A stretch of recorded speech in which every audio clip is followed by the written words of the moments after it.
we're still here. We still exist. I feel so terrible that we haven't been able to get as many podcast episodes out as we'd like, but you know, life happens, and we still work our full-time jobs and kids and all the things. And so we still have big plans for this year and lots of exciting things in the works. But we do have a lot to catch up on. And speaking of life and kids and jobs, yes, Morgan. I know, I'm pregnant. Like, what? Yay! Been busy. So I am due in December and 12/12. So we'll see if the baby comes then. It's a little boy, we found out. So although I was convinced it was a girl. I don't know why I thought it was a girl. I just knew it. So part of the reason we haven't really been able to record is because I've been so sick. Mm-hmm. So like that first trimester, I'm in my second trimester now, and that first trimester was just like, I could not do anything. Like I couldn't leave the house. Just felt terrible, so tired. You add on being pregnant with a toddler, that's like a different level of tired.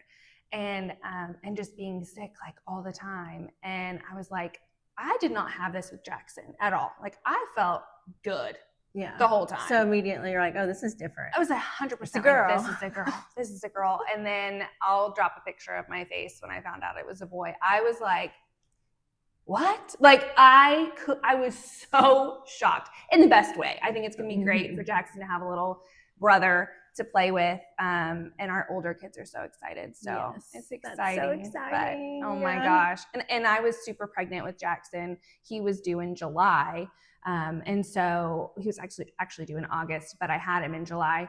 And this time around, I was like, I'm not doing that again. I'm not going to be super pregnant when it is super hot in Mississippi. So switched it up a little bit. So I'll be super pregnant when it's super cold outside. I think one of the last times I was at your house, like we were just catching up talking, and I was like, so when are you going to have another baby? And you were like, well, like right now if I could. And then that was just I think I was like ago. 2 days pregnant then. You probably were just like already getting the feeling. Yeah. Like, maybe I'm pregnant. I know. I literally, I found out not that long super after. Exciting. I know, I'm excited. Yay. But we'll with that, we'll keep up for the whole journey. Oh, definitely. And you know, with that, Alyssa and I have had some conversations because, of course, my family, with anything that I do, comes first. And so I told Alyssa just very honestly, you know, I want to continue to make my family a priority. I believe in this podcast. I believe in what it can be, and I believe in the goals that we've set for it. But I don't want to take away from my time with my kids, especially when they're young. When they're older and they don't want to hang out with me, that's a different story. But, you know, I just said, I think I'm going to step back for a little while. And so Alyssa's been fabulous and has some great ideas and some great kind of segments, if you will, and sessions that are going to be coming up to kind of fill that gap. We'll still record, we'll still do episodes and stuff, but we just won't be releasing as often together. So tell us about your new episode that's starting July. Yes. So the first one was recorded and kind of, you know, starting to dip our feet into it. But I worked obviously in Huntsville, Alabama before I came back home, and which was still under, it was before it was Allen Media, it was Heartland. Yes. So it was a sister station of WTBA. Yeah. So it was at that time Heartland Media before Allen Media bought it out. And so when I worked there, kind of like on my way out the door, I mean, I was like really like 2 feet out, like I was almost gone. I worked with a girl named Lyndon, and she was doing sports primarily when we were in Huntsville. She came on, I think, as like the second sports anchor. But like I said, I was pretty much like, I saw the door open and I was like out already. Yeah. So our paths like kind of crossed. That's how we met in Huntsville. And then obviously I came home, but like you still keep in touch with people that you worked with and, you know, connected with.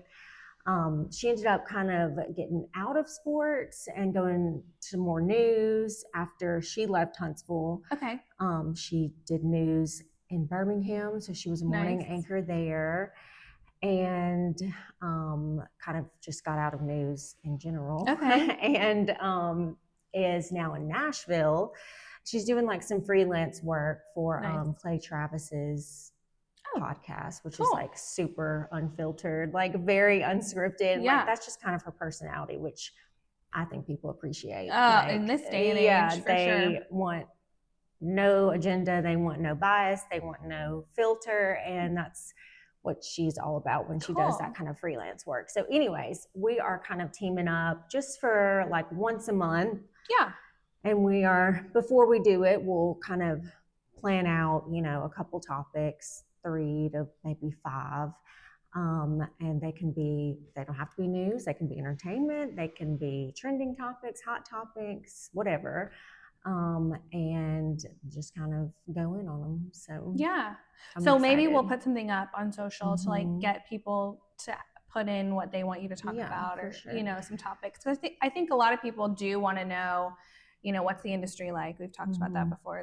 There's such a, like, in general, at least when I worked in TV, everyone was so interested in like the behind the scenes. You know, we did Facebook Fridays, and so kind of have a behind the scenes of like what it's like during commercial breaks and that kind of thing. It's such an interesting world that like the people, average Joe, that don't work in television or don't work in media are like, oh my gosh, I want to know what that's like. But I also think people don't realize like it is not as glamorous as you think. Like it is, especially in these smaller markets. Yeah, for sure.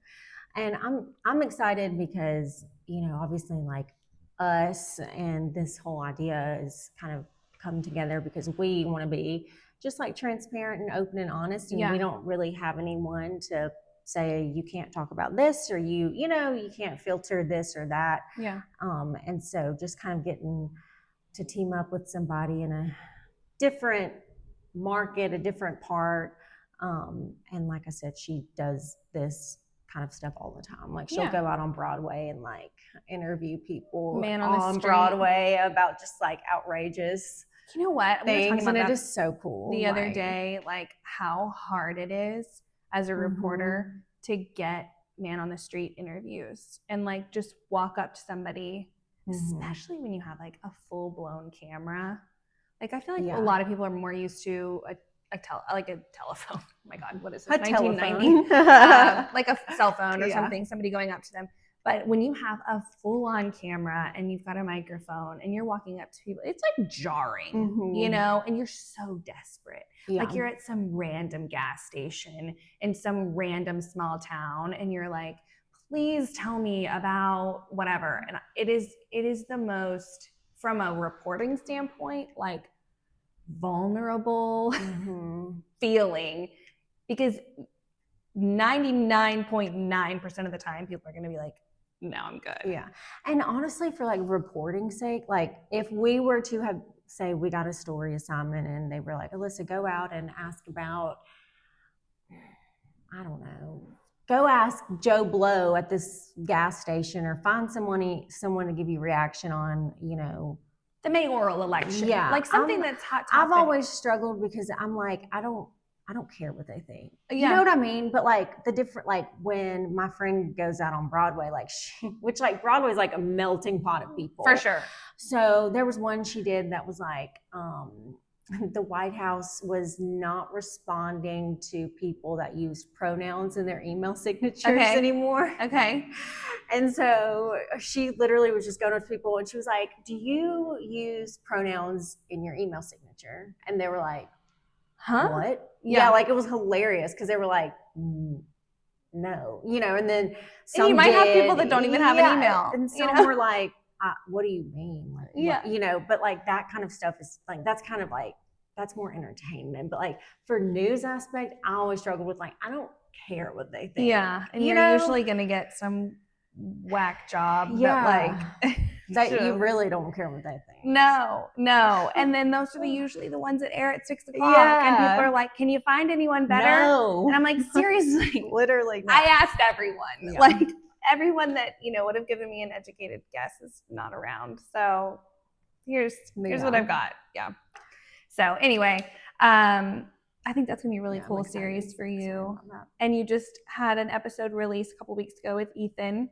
Yes. He was a good one to catch up with. Yes.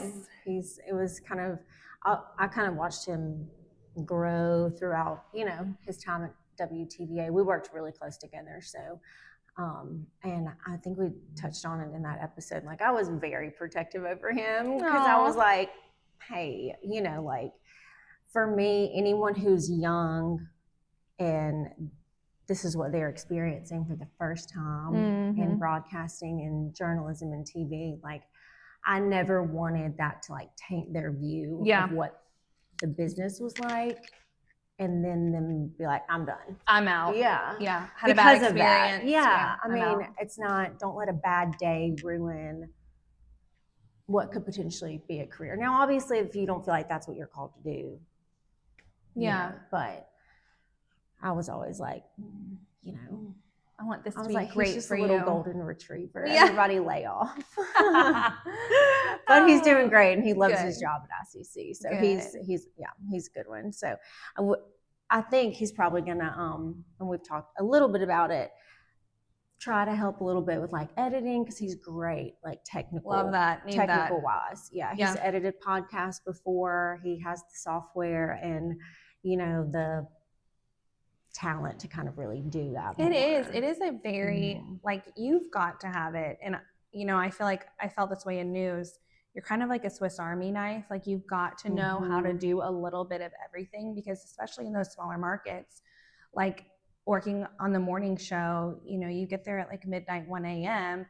You're finding stories, rewriting stories, cutting video, editing video, creating graphics, then trying to read what you wrote and make it make sense. You're running to the back and directing part of the show, because that's what you got to do that day. So finding those people that really have those skill sets and can hone in on them is like a treasure. And I think, at least in my job now, I've had to learn to do that as well. Like, you've just got to be able to be a little bit good at everything.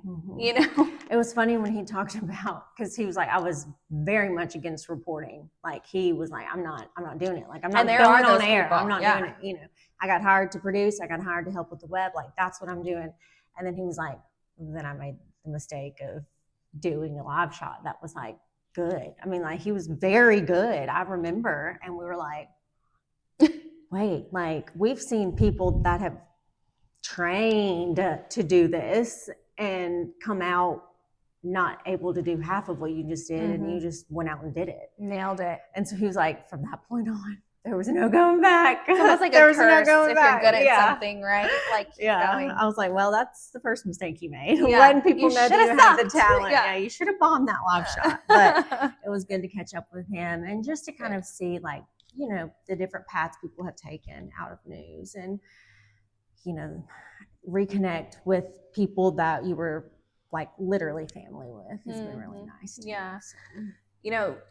Just recently the Allen Media announced that they're selling all of their TV stations, and so that's been pretty big news around here, at least in the industry. And although we're both out, we still keep up. It's the news industry is a very small industry, and especially when you get inside of those smaller ownerships, if you will. So like Scripps, all those people know each other, and Nexstar, all those people know each other, and so Lyndon worked for an Allen Media station.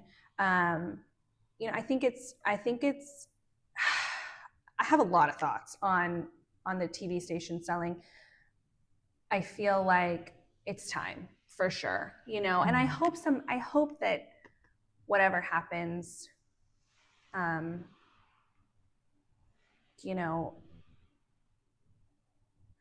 wish it would stay local. I wish that somebody would come in and locally buy it, because I feel like, working for local people, it's just different versus a big corporation. But it's a lot of money. Yeah. And also, I don't know, like, how do you buy? Can you just buy one? Can you buy, or is it the group? Sure, I don't know. It's all negotiations. And a lot of people have been like, well, what do you think about the sale? One, like you said, it not just it's time, but it's past time. It's a little too late. Yeah. Honestly, run these stations into the ground, and I don't know how they're operating so bare boned. Not just one station, I mean just across the industry. Like people are struggling. It's a lot of work. Yeah. I mean, one person is doing like 5 people's job. I mean, it's a lot of work anyway when you're a small market. Like you said, you have to know how to anchor, produce, edit, do all that, and then cut the resources back even more. Your jobs being multiplied. But I think, I don't know, I think it could be obviously the best case scenario, but I also think the reality of it is, okay, say, they get a great buyer that comes in, but that doesn't mean that person's going to turn around and hire 10, 15, 20 staff back.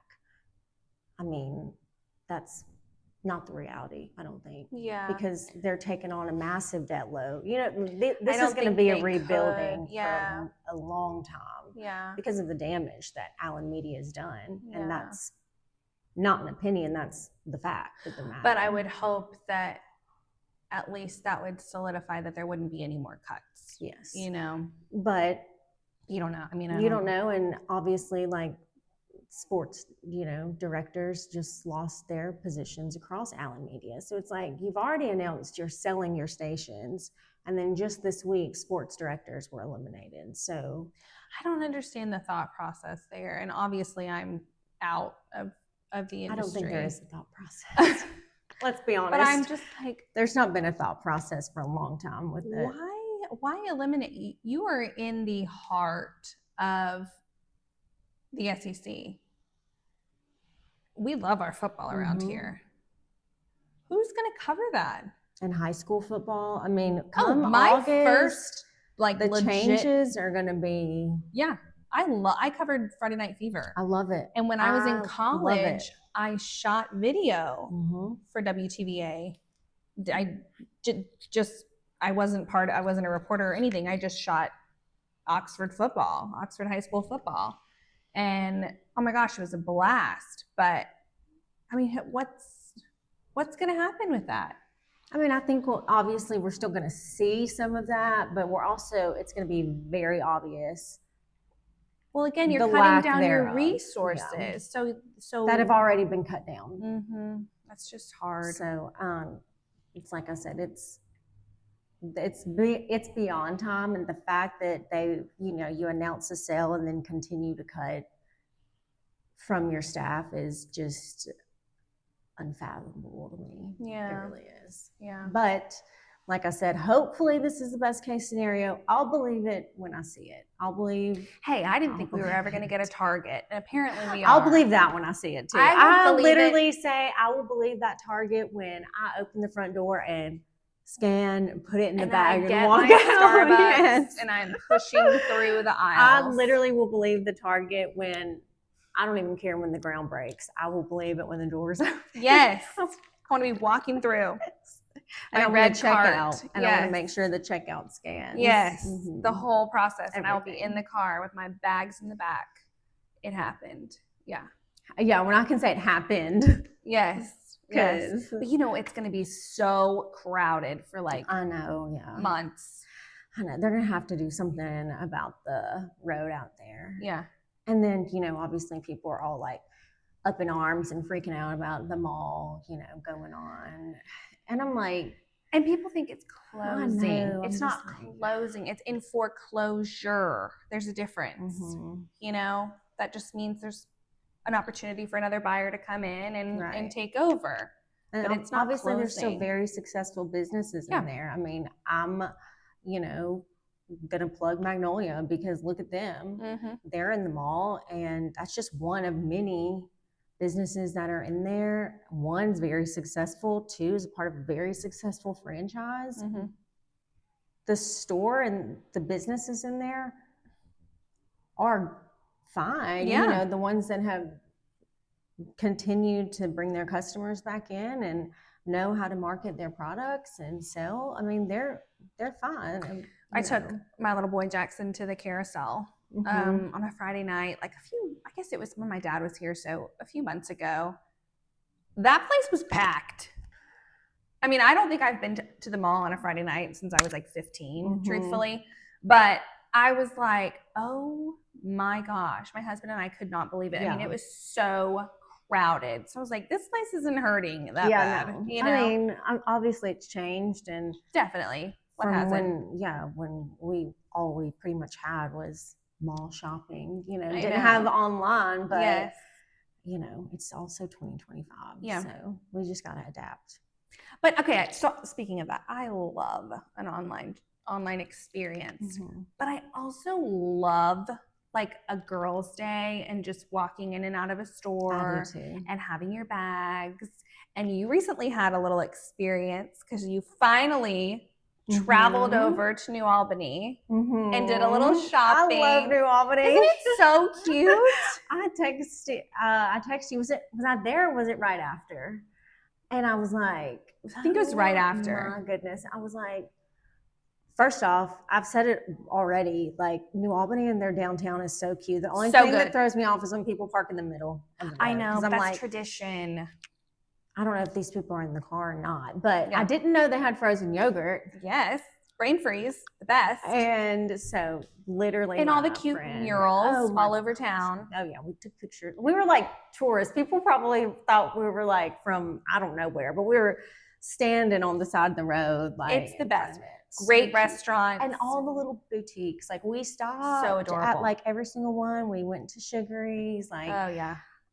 I was just like, I love it here. I know. You're gonna move, I'm telling you. Yeah, Morgan's like, you're gonna end up moving here. And I'm like, I don't know, but it's so such a cute like hidden gem. I feel like people, which I kind of want to stay that way. Yeah. But my husband has obviously lived there for a very long time. And so when he and I got married, I moved there.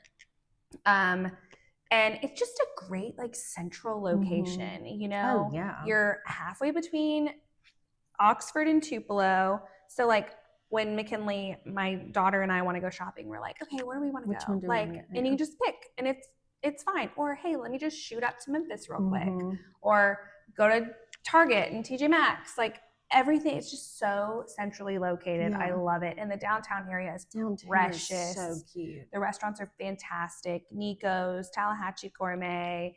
Of course, you've got like the headquarters for the flagship store for Magnolia Soap and Bath. Like and the people there, like it's not just the good stores. Like everyone is so nice, so kind. I just love it. I'm obsessed. Yeah, it's like a mini little Oxford, in my opinion. That's what I said. And we stayed there like Saturday. I mean, it was so last minute. We were here running around, and then I was like, you know what I want? Frozen yogurt. And then my friend was like, let's see which one's closest. I thought the closest was Oxford. Yeah. And then she looked it up and she's like, there's one in New Albany. I was like, what?